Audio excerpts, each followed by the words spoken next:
Hey guys, and welcome back to the Early Stoppage. This week we are here with Tyson Cunningham. How are you doing, man? I'm doing great. Glad to be on. Yeah, it's fantastic to have you on. For the record, he's a semi-professional fighter, and I think you've got a pro fight coming up. Is that correct?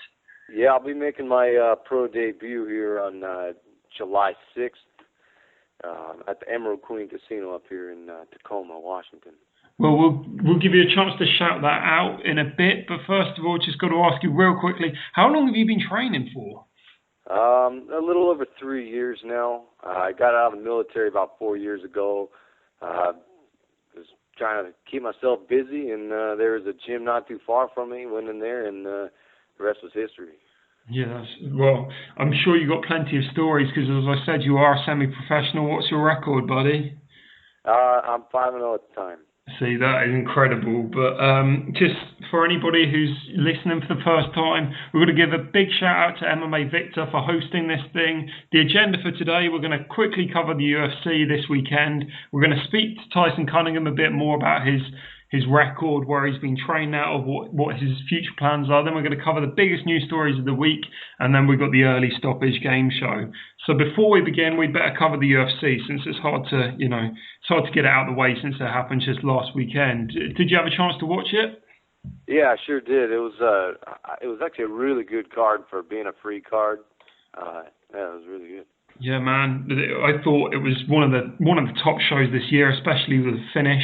I guess we better start with that, the finish in the main event, Bigfoot versus Rockhold. What did you expect from the fight, and how did you enjoy it, if that's the right word to use? You know what? I really enjoyed the fight. I really didn't know what to expect having Rockhold come from Strikeforce. Sometimes you never know how these guys from these other organizations or champions from other organizations stack up against top guys in the UFC.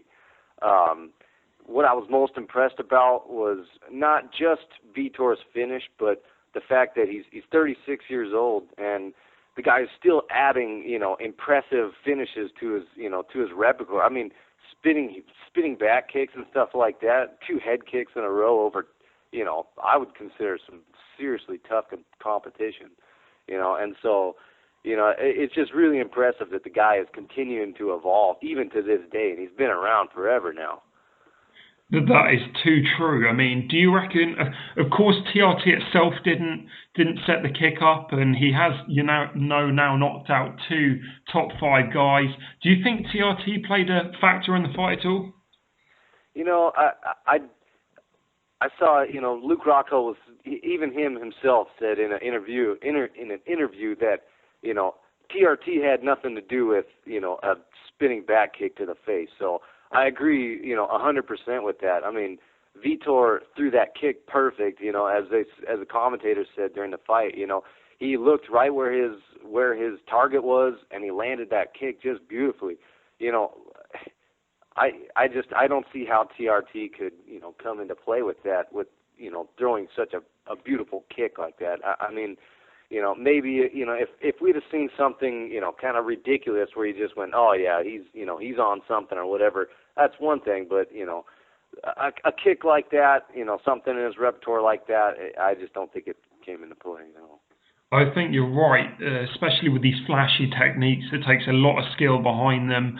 I personally feel that TRT and most steroid use only really comes into factor when you've got a grappling-based game, because you're going to have the edge on the muscular. But when you're just landing 1 or 2 shots, I don't feel it makes a huge difference. Do you see what I mean? What's your thoughts? Yeah, I agree.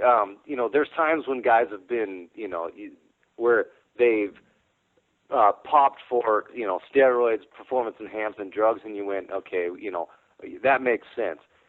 Now, when it comes to TRT, I still believe that, as long as it's got to be one of those things that is regulated, extremely close, because it's an easy thing for people to abuse, So as long as the guy is doing what he's supposed to, and they are keeping real close track of his testosterone levels, and he's not, it isn't becoming a performance. It's not on the level of steroids. I just think that, it's good for him that he is back to the correct levels that he should be.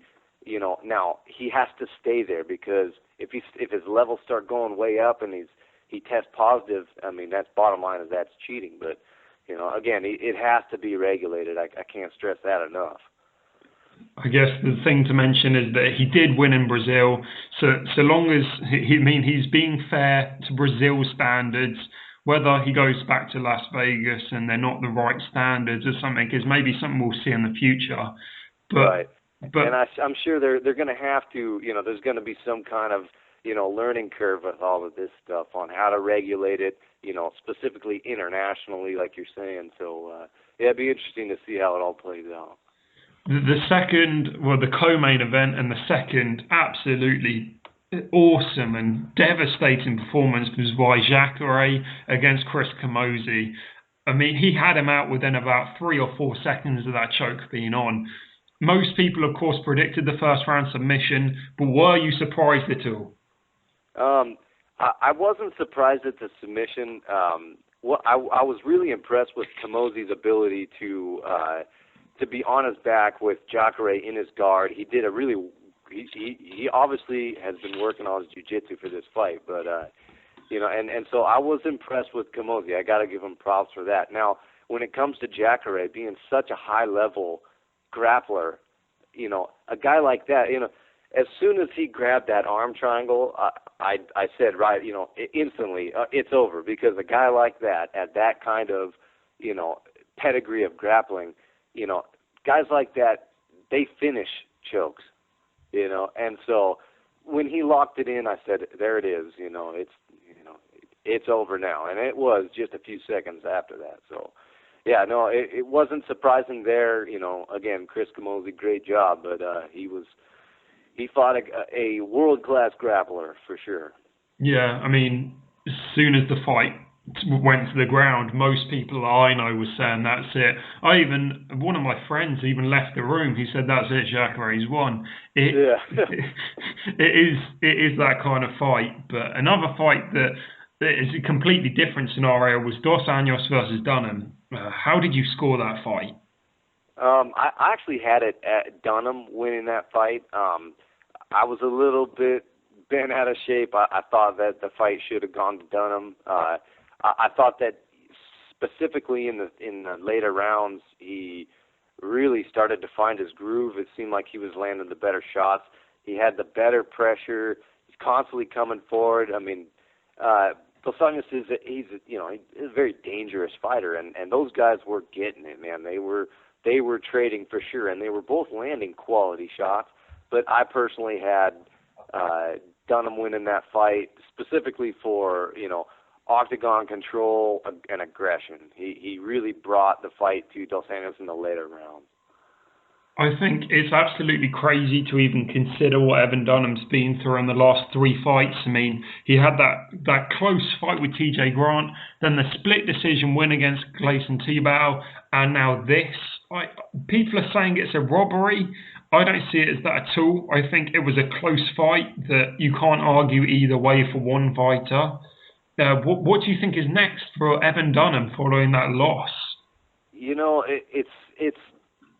It's tough to say for him. I think he's going to have to go back to the drawing board and figure out maybe a little bit better game plans.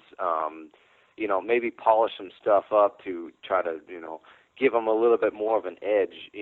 I think this fight was so close and it was such a good fight that I don't think it hurts his career as much as, getting knocked out or submitted or getting dominated essentially. And I think, at the very least he puts on a great fight for the fans. And so, I think the UFC, will keep him around, give him another tough fight, test him, again, see how he does, but he's, I think with the loss, he's got to do something, just like anybody that comes off a loss. He's got to come back with something new, to take that next step. So I completely agree. You get these sorts of fights that are just two guys who are on the same skill set level and they can't, everything is neutralized.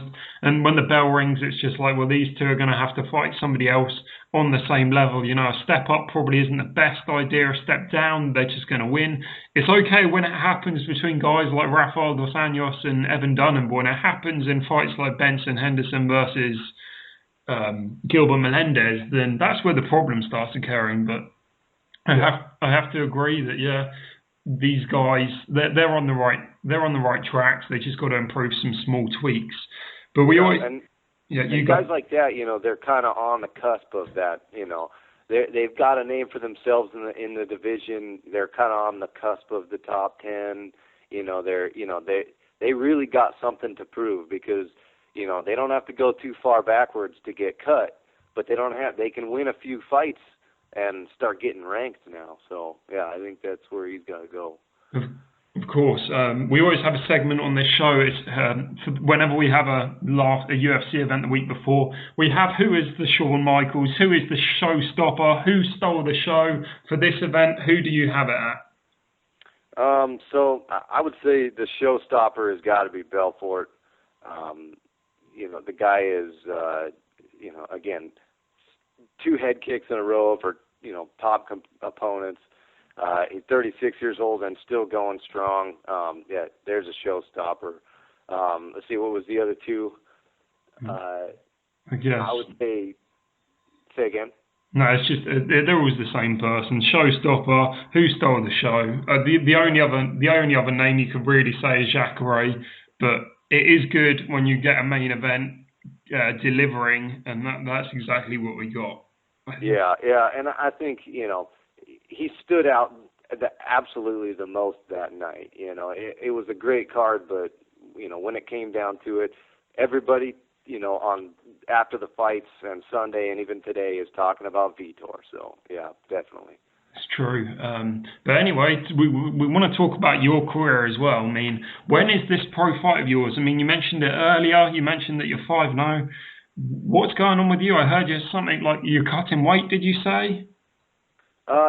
So I've been normally I've been fighting welterweight, 170 pounds, and normally I walk around 180, 185 pounds, and but making 170 has always been fairly easy, and so I talked to my coach, Jeff Hoagland. He's a former UFC fighter, and we kind of came to the conclusion that 155 pounds I think is the place for me to head. So I've got a trainer helping me cut weight, nutritionist. We're already heading down there. I've still got several weeks before the fight. The weight's coming off, so I'll be heading to 155 from here. The fight is July 6th, and it'll be at the Emerald Queen Casino here in Tacoma, Washington. And it'll be my pro debut. So you start looking at getting into the pro ranks. These guys aren't doing it as a hobby no more, and neither am I. And so I got to get real serious about this, and dropping to 155, I think is the next step for me. So. You mentioned the fact that you were 5-0, and you mentioned the fact you trained out with Jeff Hoagland. How did training mixed martial arts come about? What's your background? Did you wrestle when you were at college or whatever? So I wasn't a college wrestler. I wrestled all through school growing up. I did judo when I was younger, some karate, a little bit. But for the most part, wrestling has been my base, and that's kind of what I relied on for a long time. I've started to put together the rest of my MMA game. It's coming there. It's catching up to my wrestling, but my wrestling is definitely my base. I always tell people that, wrestling is a great base, just because, wrestlers have that natural, embrace the grind. We go in there and generally we're ready to work hard and sort of be relentless. And I kind of comes naturally to me. So I'm sticking to my wrestling, and that's my base, and probably always will be. It is without a doubt the best base to have. Anybody can come into this sport with any given backgrounds, but wrestling has proved countless times it is the best thing to do. I've got one question though. I mean, you said you were in the army. I've heard some funny stories on the MMA Playground. For anybody who doesn't know, first of all, this is T. Cunningham from the Playground. Did you train any martial arts when you were recruiting? Is that the right word? In the army, did they teach you anything? Well, first off, I was actually in the Marine Corps. Even better than the army. That's right. But yeah, we did have a martial arts in the Marine Corps. It's called Marine Corps Martial Arts Program, and we did do some of that stuff, but it was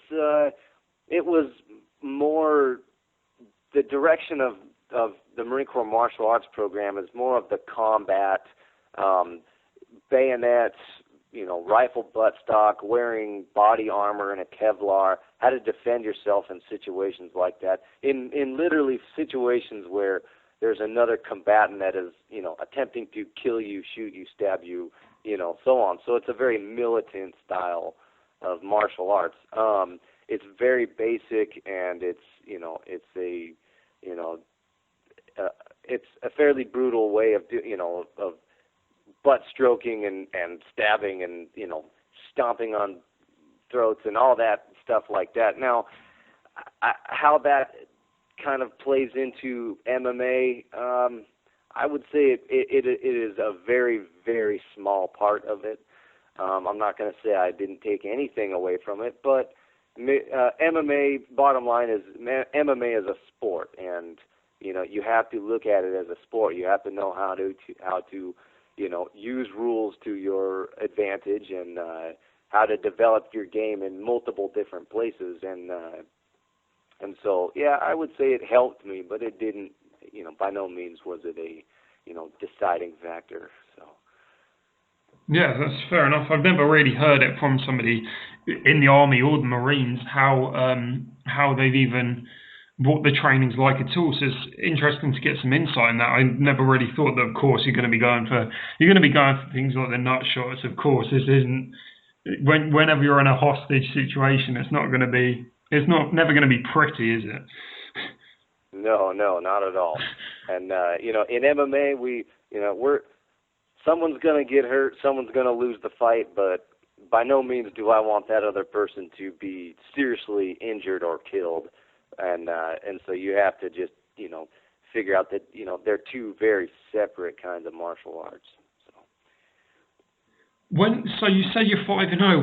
When did you make your semi-professional debut? How long ago was that? That was probably about 2 years ago.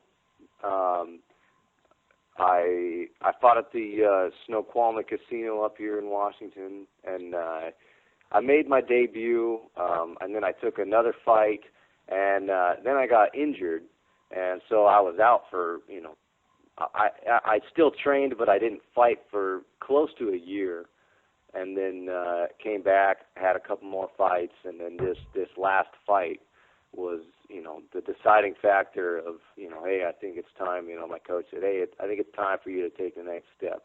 It's time to start getting paid for what you're doing. So, about 2.5 years ago when I actually made my debut. For people who don't know, again, I heard you're the champion of the semi-professional champion of the promotion you're at. What was it like hearing the news that you'd be fighting for the belt? Well, when I fought for the belt, my coach comes up to me. He says, "Hey, you got to fight on this date, and you're fighting for a belt, so get ready." And he says, "I got confidence in you. This guy, I think that you're going to tear this guy up. He's got, the guy was the current champion was a kind of a submission guy. He was real good at catching people in guillotines and arm locks and things like that. They called him the constrictor or something like that. And my jiu-jitsu is pretty good. My wrestling is pretty good. And so my coach just said, hey, be confident. I'm confident in you. You can win this fight. And and he said, "Hey, I think you can take him within the first 2 rounds." And so I went with it. I went, okay, Jeff knows what he's doing. He's been around the sport for a long time, and sure enough, I choked him out in the 2nd round. So it just kind of gave me confidence, not only in myself but in my coach. He knows what's going on. I know that I have some talent, and So after that win, then I felt really good after that. You got to send us some footage, either of your next fight or some of your old fights. But on your next opponent, do you know much about him? Is he making his debut as well? Or we don't know much about him. We're not sure. It's still a little ways away. We're 7-8 weeks away still. So at this point, with these kind of shows, everything is still kind of tentative. They have to put opponents together and lock everything down. I'll be fighting, and my opponent, I hope, comes to fight too. And so, regardless of who the guy is, whether he's 1-0, 0-0, or 5-0 as a professional, as long as he comes to fight, as long as he brings it, that's all I care about, because that's what I'm ready for.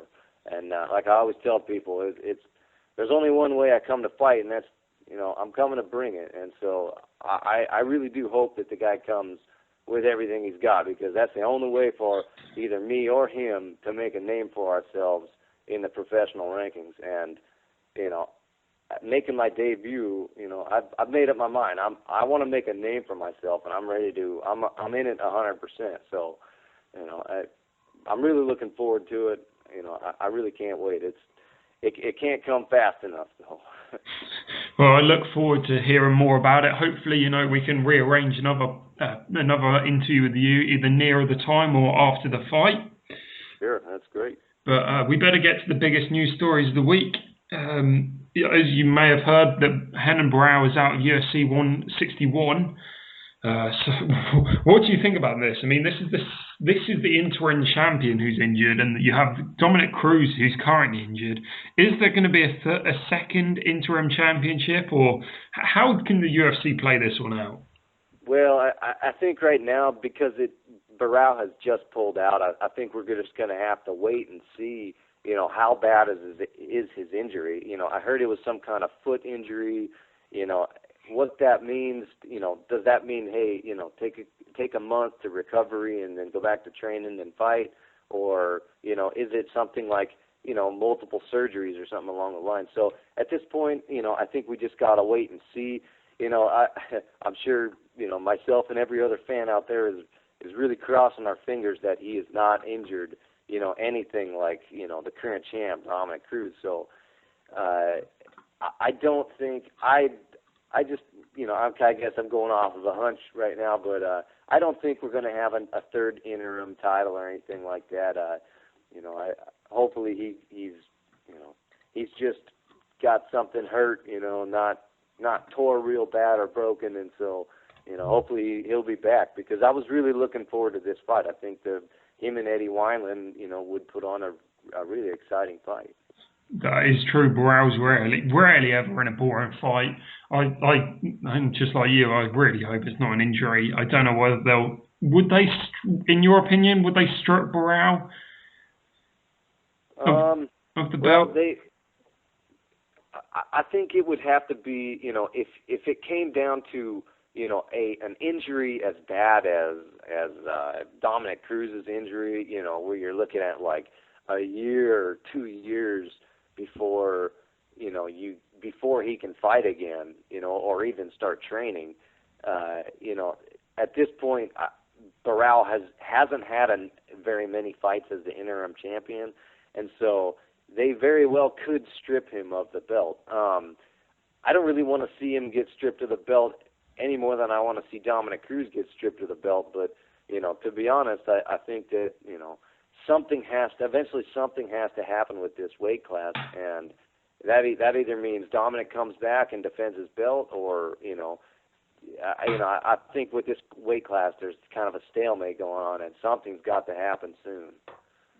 I completely agree, but looking ahead in the future, we have got our second UFC card in a row. We have got Cain Velasquez versus Bigfoot Silva. My opinion on this is it's an absolute joke. I'm still kind of waiting for Dana White to say this is a joke. I can't believe anybody fell for it. You know, Big Nog probably got injured a few months ago, and the actual match is going to be Verdum versus Cain. But it's not a joke. Apparently, this thing is happening. Yeah. Who have you got? Well, naturally, I gotta pick Cain Velasquez for the win. I mean, you know, I thought that he, you know, I don't want to say too many bad things about Bigfoot because he's a tough guy, but you know, Cain really outclassed him in their last fight. You know, and you know, as you know, Bigfoot's a big guy. He's got knockout power, obviously after knocking him out, but I just think that Cain is just he's gonna take him down and he's gonna punish him, and I really don't think it's gonna be a whole lot different than the first fight. I think it's gonna go farther, you know. I would guess probably in the second or third round, but I just don't see Bigfoot being able to stop the takedowns, and I don't see him, you know, making it out of this fight in very good shape. So yeah, I'll take Cain all day on this one. Yeah, I've got to agree as well, just like you on this one.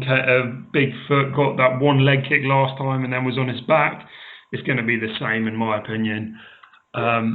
Which fight are you most looking forward to on this next card? I mean, for me personally, it's probably got to be Hunt versus JDS. I do love a good, you know, a kickboxer versus a boxer. It's what I love. What about you?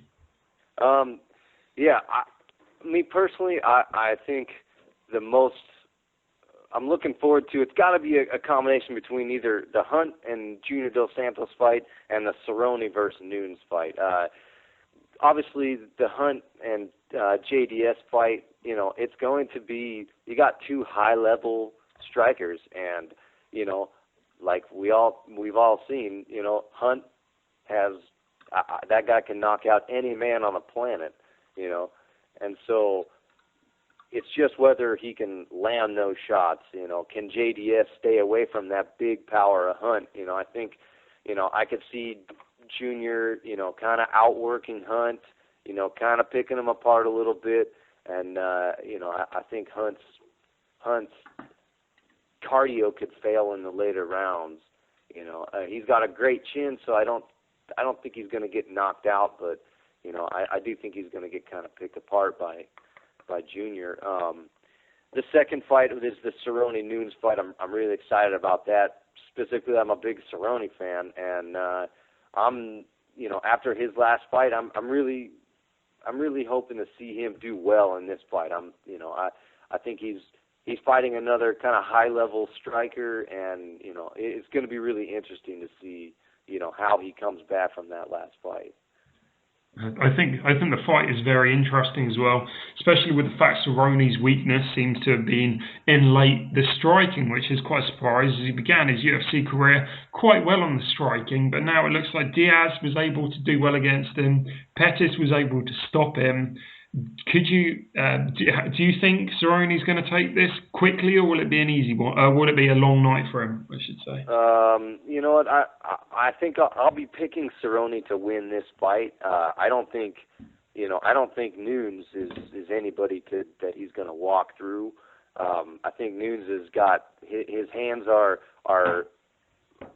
very fast and very technical, and I think Cerrone's got to be careful of getting in those, you know, exchanges, those, you know, kind of the brawling situation, because he tends to get into those situations. And, you know, now, where I do think there is a big difference, and I've always said that Cerrone has an underrated ground game, he's got a good submission game, is, you know, if he can maybe, you know, hurt Nunes, you know, or, you know, maybe body lock him and take him down or something like that, I could see him getting a submission out of this fight. You know, but on the feet, I think it's going to be a real tough fight for Cerrone. You know, but I will be picking Cerrone to win this, probably by either split decision or maybe unanimous decision. But I don't think he's going to stop Nunes. It is a crazy hard fight to pick. I guess we better start thinking about wrapping this thing up. So we better get to the early stoppage, the game show. Have you had a chance to read the rules, or shall I read you the rules and stuff? Yeah, I read up on them. I think I'm ready. Right, fair enough. Well, just in case anybody hasn't heard or listened to the rules before, me and my guests will talk about a specific MMA-related subject, and the aim is that you can't say yes, no, or a predetermined word. As soon as the word is said, that person loses. So, for example, the topic could be, describing what a knockout is, and the predetermined word is concussion, and you also can't say yes or no. It becomes very difficult very quickly. Me and Tyson will back and forth, asking each other questions, changing the topic up to try and make the other person slip up. I think we've got time for a 3-minute one. The topic is TRT usage, of course, with the Vitor Belfort thing. So I guess we will, the word is drugs. I should really point that out. And the words you can't say yes, yeah, no, or nah. They're all kind of the same. Drugs, yes and no. Right, are you ready then? I'm ready. Brilliant. Well, of course, Vitor Belfort won this week with the spinning back kick, but he has been... should we say he has been injecting himself recently with the TRT? Who else has been injecting themselves? Well, I think you got to take a look at some of the fighters that have been around for a while. Vitor, guys that are still trying to hang on to their spot, their rankings and stuff like that. Guys like Vitor, if they don't keep it up, if they don't perform at a high level, he may never get a chance to, have another title shot at Anderson Silva or whoever it is at the as the champion. And so he's got to be careful. And what do you think? I think it's interesting, especially when you got guys like Chael Sonnen who they've also had the exemption, and then you've got guys like Overeem who don't get the exemption, and they just get absolutely destroyed. I mean, we saw the Silva Sonnen 2 fight where he wasn't on the TRT, and we saw the Overeem versus Bigfoot fight where he was gassed after about 5 minutes in the fight. Sean Sherk, I think, has he been popped before? I'm not 100% sure on that. I've heard that he has been. I would say that's a negative when it comes to TRT or any kind of cheating. As of late, I think he went out on his career, on a fairly decent note. He had been around for a while. There was some controversy earlier in his career where he had problems with the performance-enhancing substances.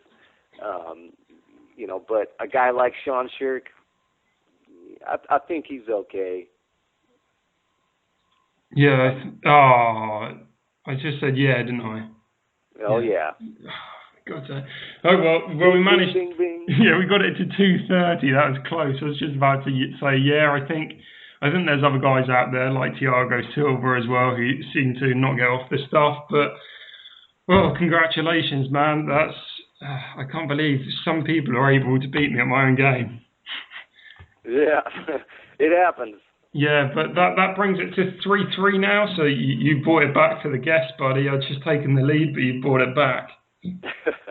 Yeah, I had to be careful. Yeah, I noticed. To choose my words wisely. The performance-enhancing substances. I thought you were going to walk into it, but I had to walk a fine line there. Fair play, man. I guess I'll give you a chance to plug whatever. I mean, you said your fight's out in Washington. I know that I'm over in the UK, but man, I wish I could get tickets or whatever. How can you get tickets? Do you know? Well, as far as I know, Ticketmaster, you can get on there. It'll be the July 6th at fights at Emerald Queen Casino. I think it's called Battle at the Boat. Yeah, it should be Ticketmaster. Just jump on there, no problem. I believe they're on sale now. So if anybody is local and wants to see it, come on by, watch me beat somebody up. Awesome. Yeah, I try and get some MMA Playgrounders out there, you know, Prophecy and the likes. You are T. Cunningham on the MMA Playground. Have you got a Twitter or anything? Can anybody go follow you anywhere? I don't as of right now. Heading into the pro rankings, I know I'm going to have to start getting my face out there a little bit more. So I will, you know, I'll post something at least on MMA Playground. I'll hit you up if I got any info on it, and you know, maybe we can get something out there pretty soon. Well, brilliant. I've got to say, you've got your face out here today. I really want to thank you coming on the show. It's been a pleasure having you on, buddy. Yeah, thanks. I appreciate the opportunity. I had a really good time. It's always fun, you know, chatting it up to, you know, my fellow MMA fans, you know, and yeah, it was a good time. I appreciate it. Brilliant, man. Well, we'll let you know whenever T. Cunningham or Tyson Cunningham decides to, you know, get his Twitter set up. But we want to thank you guys for listening. I would preview next week's guest, but we never have a guest planned for the next week, so whatever. But thanks for listening, guys, and see you next time.